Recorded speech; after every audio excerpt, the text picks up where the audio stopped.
السلام علیکم دوستو آج کا ہمارا ٹاپک ہے کہ دودھ میں دیسی گھی ملایا جائے تو کیا ہوتا ہے، اس کا کیا فائدہ ہوتا ہے۔ دوستو آج میں آپ کو اس کا سارا فائدہ بتاؤں گا۔ تو دوستو اگر آپ میرے چینل پر نئے ہیں تو میرے چینل کو سبسکرائب کریں، میری ویڈیو کو لائک کریں۔ تو دوستو ابھی میں آپ کو بتانے جا رہا ہوں اس کا استعمال کس طرح کرنا اور اس کا فائدہ کیا ہوگا۔ دوستو پہلے میں آپ کو اس کا فائدہ بتا دیتا ہوں۔ دوستو اس کا فائدہ یہ ہوگا کہ آپ کی ہڈیاں مضبوط ہوں گی، آپ کی مردانہ کمزوری بھی پوری ہو جائے گی اور آپ کے جسم کو تھکاوٹ بھی محسوس نہیں ہوگی۔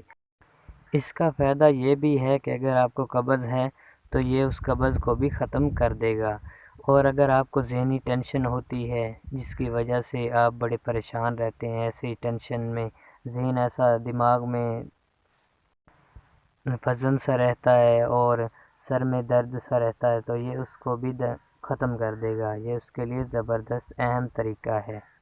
تو دوستو آپ نے اس کا استعمال کرنا کیسے ہے، ابھی میں وہ آپ کو بتانے جا رہا ہوں۔ دوستو رات کو سوتے وقت آپ نے دودھ کو نیم گرم کرنا ہے، تھوڑا سا گرم کرنا ہے، اور اس میں ایک یا ایک سے زیادہ دو کر لیں، ایک چمچ دیسی گھی کے ڈال کے اس کو اچھی طرح ہلا کے آپ اس کو پی لیں۔ دوستو پینے میں یہ تھوڑا سا مشکل ہوگا، آپ کو دشواری ہوگی، پر آہستہ آہستہ کر کے آپ نے اس کو سارا پی جانا ہے۔ تو دوستو اس سے انشاءاللہ آپ ہڈیاں بھی مضبوط ہوں گی اور آپ کی کمزوری بھی دور ہو جائے گی۔ دوستو کیسی لگی آپ کو میری ویڈیو، کمنٹس میں ضرور بتائیے گا، اور اگر آپ کو میری ویڈیو پسند آئی ہو تو لائک کیجیے گا اور میرے چینل کو سبسکرائب کرنا مت بھولیے گا۔ اللہ حافظ۔